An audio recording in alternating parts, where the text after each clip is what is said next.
In the heart of Denver, Colorado, where the skyline glittered against the backdrop of the Rocky Mountains, Ethan Caldwell, 34, and his wife Lauren, 32, lived what many envied as the perfect life.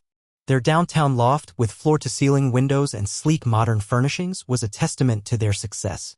Ethan, a rising star in tech sales, led a team at a cutting-edge software company, his charm and sharp mind securing million-dollar deals.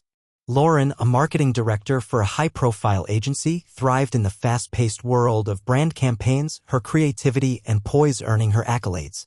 To the outside world, they were a power couple, ambitious, attractive, and deeply in love.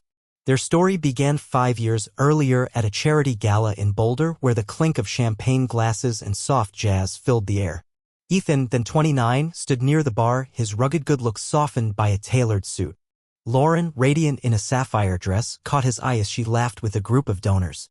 Their mutual friend, Mia, introduced them, joking that their shared love for spicy food and hiking would make them fast friends. Sparks flew instantly. Over plates of gourmet tacos and glasses of Merlot, they bonded over their dreams, Ethan's vision of building a tech empire, Lauren's passion for storytelling through marketing. Their chemistry was electric, a mix of playful banter and quiet understanding. Within weeks, they were inseparable. Dates turned into weekends spent exploring Colorado's trails, from the red rocks of Garden of the Gods to the serene lakes of Rocky Mountain National Park. Lauren teased Ethan about his mountain man beard, while he admired her ability to make even a muddy hike feel like an adventure. After a year of dating, Ethan proposed on a snowy peak at sunrise, his voice trembling as he slid a simple gold ring onto her finger. Lauren's tearful yes echoed through the crisp air. They married 6 months later in a small ceremony surrounded by family and friends, vowing to build a life of trust and shared dreams. For the first few years, their marriage was a whirlwind of joy. They hosted dinner parties in their loft, filled with laughter and Lauren's signature margaritas. Ethan surprised her with weekend getaways to Aspen, while she planned scavenger hunts across Denver for his birthdays. Their intimacy was effortless, a dance of stolen kisses and late-night talks about starting a family someday. They saved diligently for a house in the suburbs, dreaming of a backyard where their future kids could play. But by January 2024, 4 years into their marriage, cracks began to show. Ethan's job demanded frequent trips to San Francisco and Seattle, leaving him away for days at a time. He thrived on the challenge, but the distance weighed on him. Lauren, meanwhile, was climbing the corporate ladder, her role requiring late nights and weekend strategy sessions with her team. She came home exhausted, her once vibrant smile replaced by a distracted frown. Ethan noticed her growing irritability, snapping over small things like unwashed dishes or his habit of leaving hiking boots by the door. He chalked it up to stress, assuring himself that her promotion to senior director was worth the strain. Their intimacy waned.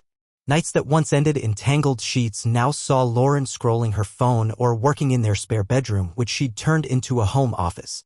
Ethan tried to bridge the gap, planning candlelit dinners or suggesting weekend hikes, but she brushed him off, citing deadlines or team happy hours. "It's just temporary," she'd say, her eyes avoiding his. "Once this campaign launches, things will settle." Ethan nodded, swallowing his doubts. He loved her fiercely and trusted their bond, built on years of shared dreams. Yet something felt off. Lauren's late nights grew more frequent, her explanations vaguer. She'd return from work events with her hair slightly mussed, her perfume faintly different. Ethan dismissed his unease, blaming his long trips for their disconnect. He resolved to cut back on travel, hoping more time together would rekindle their spark. But a nagging feeling lingered, like a shadow he couldn't quite see. One chilly evening, as snow dusted Denver's streets, Ethan offered to pick Lauren up from a late meeting. She declined, insisting she'd drive herself. Curious, he decided to surprise her with coffee at her office. When he arrived, the building was dark, her desk empty. A quick text, "Where are you?" went unanswered for an hour. When she finally replied, "Networking event, sorry." "Home soon," Ethan's stomach twisted. He drove home, the coffee cooling in the cup holder, his mind racing with questions he didn't want to ask. The next morning, while Lauren showered, Ethan grabbed her car keys to move her SUV for street cleaning. As he adjusted the seat, something caught his eye, a silk scarf, vibrant red with gold stitching, tucked under the passenger seat. It was unmistakably Lauren's, a gift from her sister for her last birthday. His heart thudded. She wore that scarf for special occasions, not work meetings. Why was it here, hidden away? He stuffed it back, his hands shaking, and returned to the loft without a word. Over the next week, Ethan became hyper-aware of Lauren's habits. Her phone, once left carelessly on the counter, was now glued to her side, its screen locked. She laughed off his attempts at affection, claiming exhaustion. At night, she'd slip into the spare room, the glow of her laptop casting shadows through the door. Ethan's confidence, once unshakable, began to crumble. Was she just overworked, or was there someone else? He tried to confront her gently, asking about her late nights over breakfast. "You're gone a lot lately," he said, stirring his coffee. "Everything okay at work?" Lauren's eyes flicked to her phone before meeting his. "It's just the promotion push," she said, her tone clipped. "You're gone too, Ethan. You don't get to play the victim." Her words stung, but he backed off, not wanting to escalate. Still, the scarf haunted him, a clue he couldn't ignore. Determined to rebuild their connection, Ethan planned a surprise date night. He booked a table at their favorite Italian restaurant, bought a bouquet of wildflowers, and set the loft's dining table with candles. When Lauren rushed in at 7 p.m., her hair in a messy bun, she barely glanced at the setup. "Oh, Ethan, I'm sorry," she said, kicking off her heels. "I've got a team dinner tonight. Can we do this another time?" His heart sank, but he nodded, forcing a smile. "Sure. Have fun." As she darted to the bedroom to change, Ethan stood frozen, the flowers wilting in his grip. The nagging shadow grew darker, whispering truths he wasn't ready to face. That night, alone in the loft, he made a decision. He wouldn't accuse her, not yet. But he'd watch, listen, and uncover the truth, whatever it cost. The perfect facade of their marriage was cracking, and Ethan was determined to see what lay beneath. The Denver winter deepened, blanketing the city in a hush of snow, but inside Ethan Caldwell's heart, a storm was brewing. The silk scarf he'd found under the passenger seat of Lauren's SUV lingered in his mind like a splinter, sharp and impossible to ignore. It was February 2024, and the once unshakable trust he had in his wife of 4 years was fraying. Lauren's late nights, her evasiveness, and the growing distance between them fueled a gnawing suspicion that something was terribly wrong. Yet, Ethan clung to hope, desperate to believe it was just the pressure of her promotion, not a betrayal. He doubled down on efforts to reconnect. He left sticky notes with sweet messages on her coffee mug, planned cozy movie nights with her favorite rom-coms, and even suggested a weekend getaway to a cabin in Estes Park. But Lauren's responses were lukewarm at best. "I'm swamped, Ethan," she'd say, her eyes glued to her phone. "Maybe next month." Her dismissal stung, and the spare bedroom, now her makeshift office, became a fortress where she spent hours each night, the door firmly shut. Ethan's attempts at intimacy were met with excuses, headaches, exhaustion, or vague mentions of stress. His confidence, once a cornerstone of their marriage, began to erode, replaced by a quiet dread. The scarf wasn't the only clue. Lauren's habits had shifted in subtle but telling ways. She'd always been open with her phone, leaving it on the kitchen counter while cooking or laughing over memes together. Now it was password protected, always in her hand or pocket. Her wardrobe, once practical for long workdays, now included flashier pieces, tight dresses, bold lipstick for client dinners she never detailed. Ethan noticed her perfume lingering in the loft, a new scent, musky and unfamiliar, when she returned from these outings. Each detail piled onto his doubts, but he hesitated to confront her. What if he was wrong? What if he was just paranoid, projecting his insecurities onto their strained marriage? One evening, as a blizzard swirled outside, Ethan sat alone in the loft, the glow of the TV casting shadows on the walls. Lauren had texted earlier, "Team happy hour, don't wait up." Her message was curt, lacking the usual heart emoji. Ethan's unease grew unbearable. He opened his laptop and logged into their shared cloud account, hoping to find an innocent explanation, maybe an email about her work schedule. Instead, he found a folder labeled work expenses with receipts for dinners at upscale restaurants he'd never heard of, places too intimate for team meetings.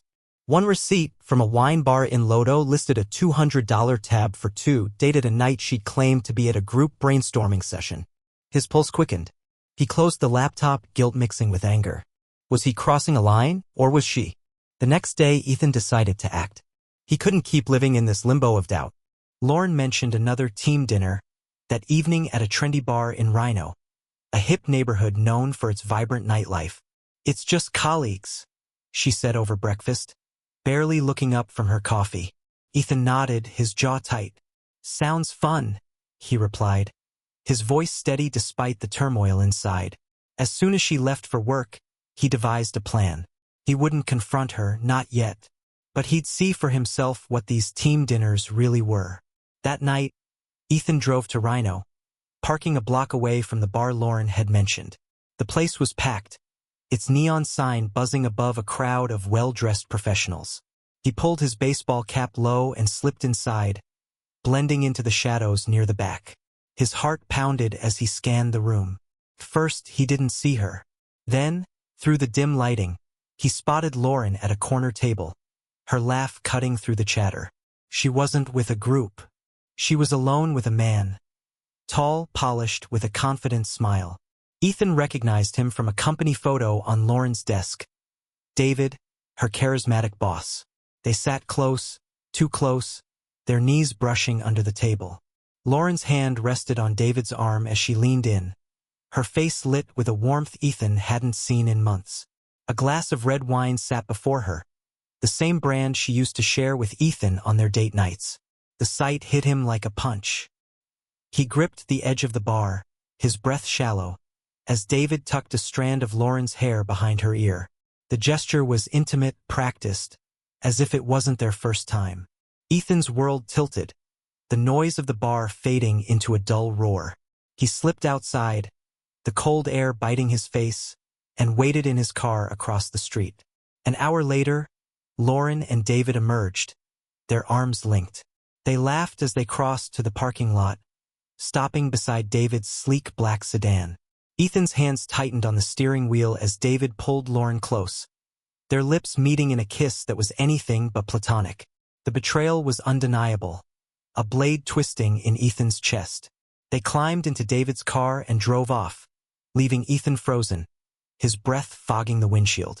He followed at a distance, his mind a blur of rage and disbelief.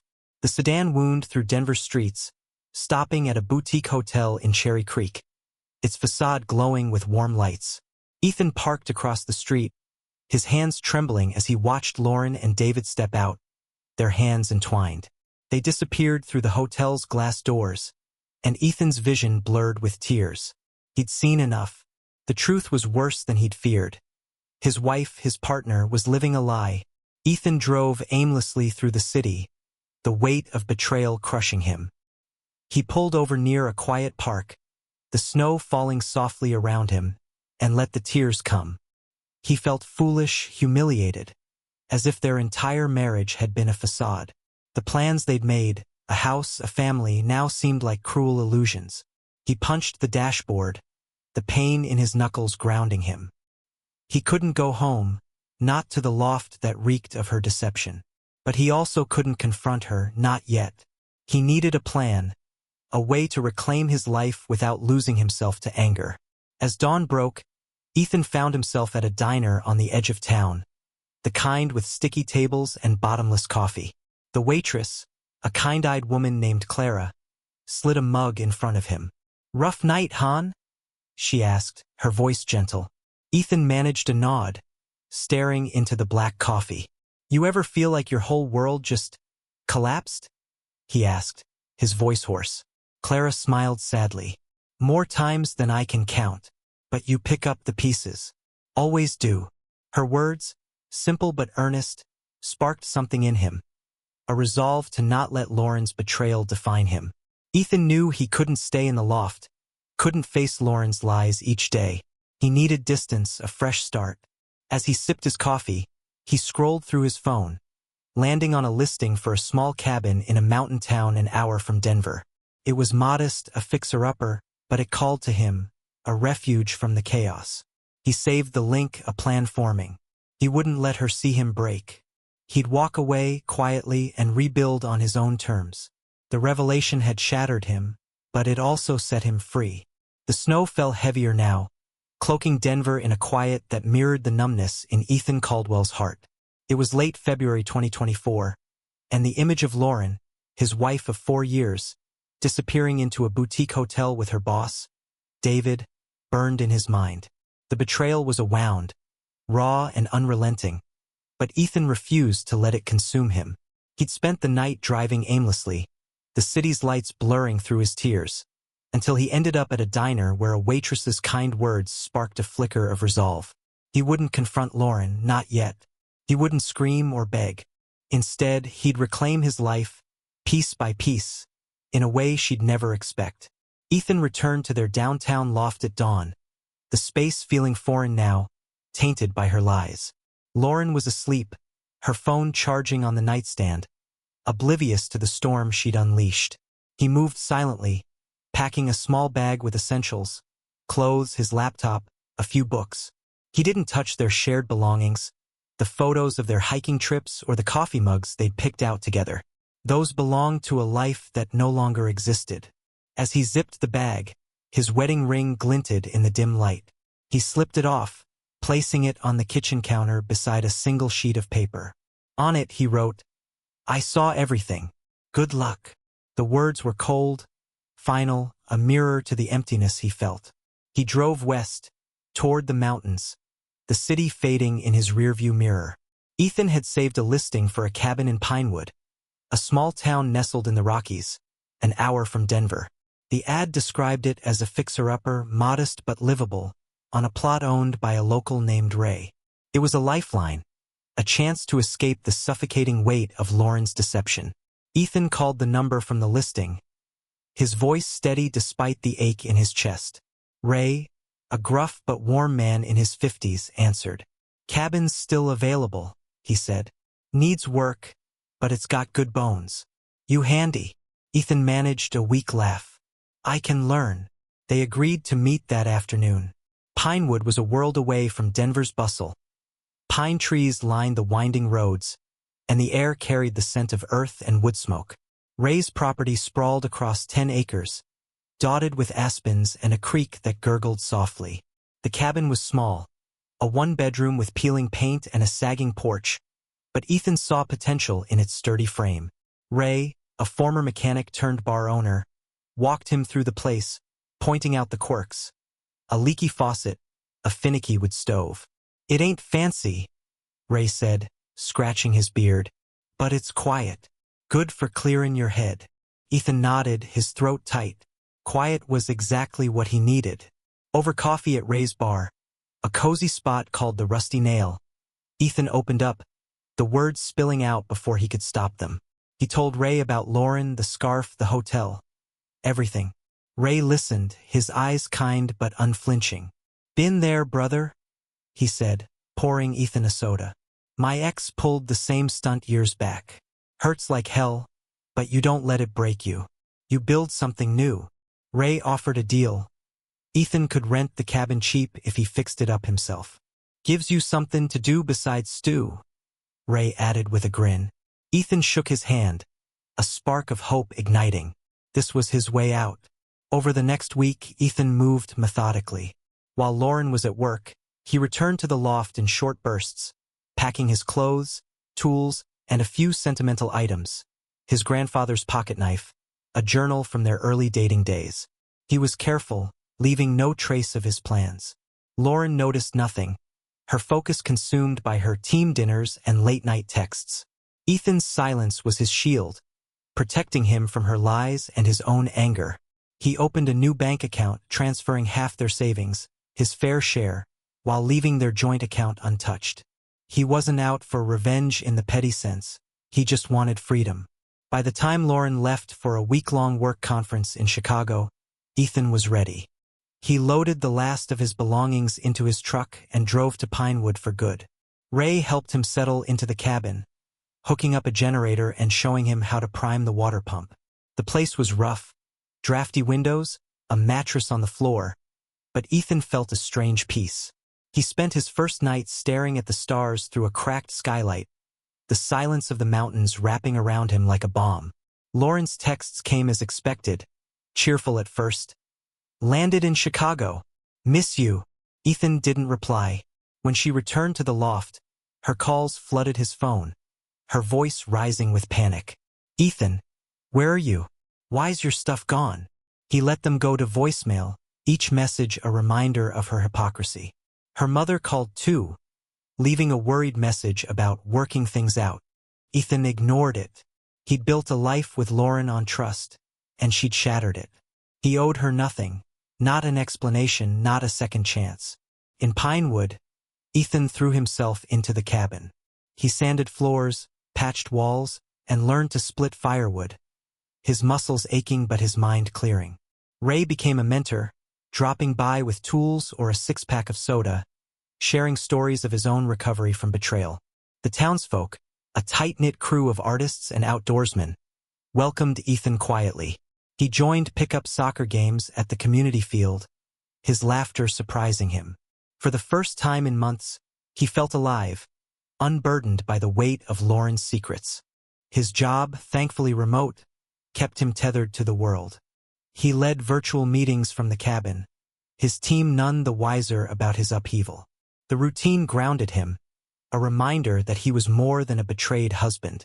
At night, he hiked the trails near Ray's land, the crunch of pine needles underfoot drowning out memories of Lauren's laugh, her touch. He wasn't healed, not yet, but he was moving forward, one deliberate step at a time. Lauren's messages grew desperate, then angry. "Ethan, this is ridiculous. Talk to me." He blocked her number, then her email, severing the last threads of their connection. The note he'd left said enough. Let her grapple with the consequences, he thought. Let her face the emptiness she'd created. Ethan's revenge wasn't loud or vengeful. It was silent, resolute, a refusal to let her define his worth. In the mountains, surrounded by the raw beauty of Pinewood, he was building a new life, one where trust, not betrayal, would be the foundation. The crisp February air of 2025 swept through Pinewood, Colorado, where Ethan Caldwell had carved out a new life in the shadow of the Rockies. A year had passed since he'd left Denver, his marriage, and the sting of Lauren's betrayal behind. The cabin he'd rented from Ray was no longer a fixer-upper. Its polished floors and sturdy roof reflected Ethan's hard-won resilience. By day, he led his tech sales team remotely, his laptop perched on a pine table he'd built himself. By night, he hiked the trails or joined Ray and the locals at the Rusty Nail, their laughter easing the ache of his past. Ethan, now 35, felt stronger, grounded in the simplicity of mountain life. He'd even started seeing Mia, a 30-year-old artist whose warm smile and love for sketching wildflowers had begun to thaw his guarded heart. But the past has a way of finding you. On a snowy Saturday morning, Ethan drove into Pinewood's tiny downtown to grab coffee at the Brew Barn, a cozy spot with mismatched mugs and free Wi-Fi. He was scrolling emails, his flannel sleeve rolled up to reveal a new tattoo, a small mountain outline, a symbol of his rebirth, when the bell above the door jingled. He glanced up, and his breath caught. There, shaking snow from her coat, was Lauren. She looked different, thinner, her once vibrant auburn hair dulled, her eyes carrying a weight he didn't recognize. She hadn't seen him yet, but Ethan's pulse raced. This wasn't a coincidence. He ducked behind his laptop, his mind spinning. How had she found him? He'd blocked her number, changed his email, and told only a few trusted friends about his move. Yet here she was, scanning the room. Before he could slip out, her gaze locked onto him. "Ethan," she said softly, her voice trembling. He froze, every instinct screaming to run, but his legs wouldn't move. She approached his table, her steps hesitant, like she was crossing a minefield. "Can we talk?" she asked, her eyes pleading. Ethan's jaw tightened. He wanted to say no, to walk away as he had a year ago, but something in her broken expression held him there. "5 minutes," he said, his voice low, pointing to the chair across from him. Lauren sat, clutching her purse like a lifeline. The barista, sensing the tension, busied herself at the counter. Lauren took a shaky breath. "I've been looking for you," she began. "I heard you moved here." From Sarah. Ethan's eyes narrowed. Sarah, a mutual friend from Denver, must have let it slip. He cursed himself for not being more discreet. "I'm so sorry, Ethan," Lauren continued, her voice cracking. "For everything. The affair, the lies. I ended it right after you left. I've been a mess without you." Ethan leaned back, arms crossed, his face a mask of calm that hid the storm inside. Her words felt like echoes of a life he'd buried. "A mess," he said, his tone sharp. "You mean after you threw away our marriage for your boss?" Lauren flinched, tears welling. "It wasn't like that," she said, her voice barely a whisper. "David, he was charming, powerful. I got caught up in the attention. But it was a mistake. I swear I've changed." She reached for his hand, but Ethan pulled back, his eyes cold. "You don't get to do this," he said. "You don't get to show up and rewrite the story. I saw you, Lauren. That night at the bar, then the hotel. You didn't look like you were making a mistake." Her face crumpled, tears spilling down her cheeks. "I know," she sobbed. "I know what I did, but I lost everything because of it. My job, my friends. David's gone too. His fiancée found out and he was transferred. I'm starting over, Ethan. But I can't without you. I love you. I always have." Ethan's chest tightened, a mix of anger and pity swirling inside. He'd imagined this moment, Lauren begging for forgiveness, but it didn't feel like victory. Felt hollow. He studied her, seeing the toll of her choices. She'd lost the polished confidence that once defined her. Her hands trembled, her nails bitten to the quick. "What do you want from me?" he asked, his voice steady but edged with exhaustion. "You think an apology fixes this? You think I'll just forget?" Lauren wiped her eyes, struggling to compose herself. "I don't expect you to forget," she said. "But I hoped maybe we could try again. I've been going to therapy, working on myself. I'd do anything to make this right." She paused, her gaze searching his. "Don't you miss us? The hikes, the late-night talks? We were happy, Ethan. We could be again." For a moment, Ethan's mind flickered to those memories, their first hike, Lauren's laughter as they got lost in the woods, the way she'd curl into him on the couch, her warmth a constant. But those images were tainted now, overshadowed by her betrayal. He thought of Mia, whose gentle presence had shown him what trust could feel like again. He thought of the cabin, the life he'd built without her. "I missed us," he said finally, his voice low. "But you killed that Lauren. Not me." Her sobs grew quieter, her shoulders slumping in defeat. "I know," she whispered. I had to try." Ethan stood, his chair scraping the floor. "You've said your piece," he said. "Now leave me be." He grabbed his coffee and walked out, the cold air hitting him like a slap. Lauren didn't follow, but he felt her eyes on him as he crossed the street. Back at the cabin, Ethan sat on the porch, the mountains stretching before him. His phone buzzed, Mia texting about a hike tomorrow.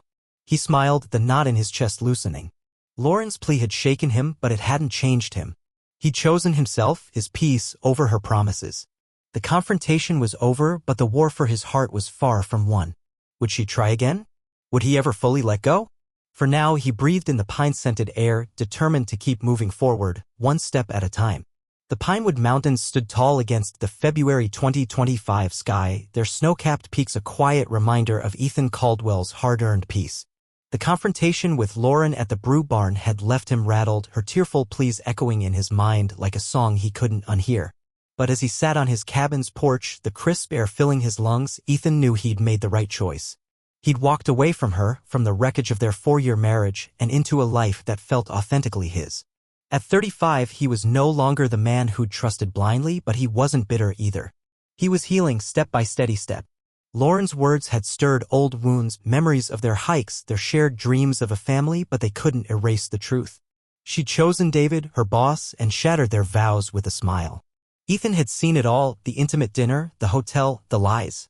Her apology, though heartfelt, came too late. Yet, as he watched the sun dip behind the Rockies, Ethan felt a flicker of pity. Lauren was paying for her choices, and her brokenness was its own punishment. He didn't need to add to it. His revenge had been silent, not cruel, living well, free from her shadow. Days after the coffee shop encounter, Ethan threw himself back into Pinewood's rhythm. He helped Ray repair a fence at the Rusty Nail, their banter lightening his mood. Mia, the artist he'd been seeing, joined him for a hike, her sketchbook tucked under her arm. As they climbed a trail, she teased him about his mountain man beard, her laughter warm and unguarded. Ethan felt a spark of something new, not the fiery passion of his early days with Lauren, but a steady glow built on trust. Mia knew his story, and she didn't push. She simply walked beside him, her presence a quiet gift. Meanwhile, Lauren's life unraveled further. Ethan learned through Sarah, their mutual friend, that Lauren had taken a job offer in San Francisco, a lower-level marketing role far from the prestige she'd once chased. Her affair with David had cost her dearly, her employer, discovering the scandal, had pushed her out, and David's transfer left her isolated. Sarah mentioned Lauren's therapy, her attempts to rebuild, but Ethan didn't dwell on it. He wished her no harm, but her path was no longer his to walk. The divorce, finalized in March 2025, was a formality. Ethan signed the papers remotely, agreeing to a clean split, no alimony, no shared assets. He kept the cabin, his truck, and his new life, Lauren kept the loft and her regrets. The process was painless, almost anticlimactic, but it closed a chapter Ethan had long outgrown. He celebrated quietly, splitting a pizza with Ray and Mia at the bar, the jukebox playing a Johnny Cash tune. To new beginnings, Ray toasted, raising a soda. Ethan clinked his glass, a weight lifting from his shoulders. Lauren reached out one last time, an email sent just before her move to California. "I'm sorry, Ethan," she wrote. "I know I can't undo the past, but I hope you're happy. You deserve it." She mentioned her new job, her plans to focus on herself, and ended with a wish, "Maybe one day we can be friends." Ethan read it twice, his finger hovering over the reply button. He typed a short response, "I'm good, Lauren. Hope you find what you're looking for." He hit send, then archived the email. It wasn't forgiveness, not yet, but it was closure, a door gently shut. Life in Pinewood blossomed. Ethan joined a local trail cleanup crew, his weekends filled with clearing paths and planting saplings. Mia's art gallery opened in town, and Ethan helped hang her vibrant landscapes, proud of her quiet strength. Their relationship grew slowly, rooted in shared values, honesty, simplicity, a love for the mountains. She called him her trail buddy, a nickname that made him grin. Ethan didn't rush it. He wasn't ready for vows or promises, but he was open to possibility, a far cry from the man who'd fled Denver in pain. One morning, as spring whispered through the pines, Ethan hiked to a ridge overlooking Pinewood. The sunrise painted the valley gold, and he sat on a boulder, his journal open. He wrote about the past year, Lauren's betrayal, his escape, the cabin that became his sanctuary. He wrote about Ray's wisdom, Mia's kindness, and the community that had embraced him. Most of all, he wrote about himself, a man who'd lost everything but found something better, resilience, purpose, peace. He thought of Lauren somewhere in San Francisco, starting over. He hoped she'd learn from her mistakes, just as he had. Betrayal had broken him, but it hadn't defined him. Instead, it pushed him to build a life truer than the one he'd lost. Ethan closed his journal, the mountain air cool on his face. "Keep moving forward," he whispered, a mantra for himself and anyone else carrying scars. The path ahead was uncertain, but for the first time in years, he trusted his steps. To those who face betrayal, don't let it steal your light. Rebuild, not for revenge, but for you. What would you do if your past came knocking? Would you open the door, or keep walking?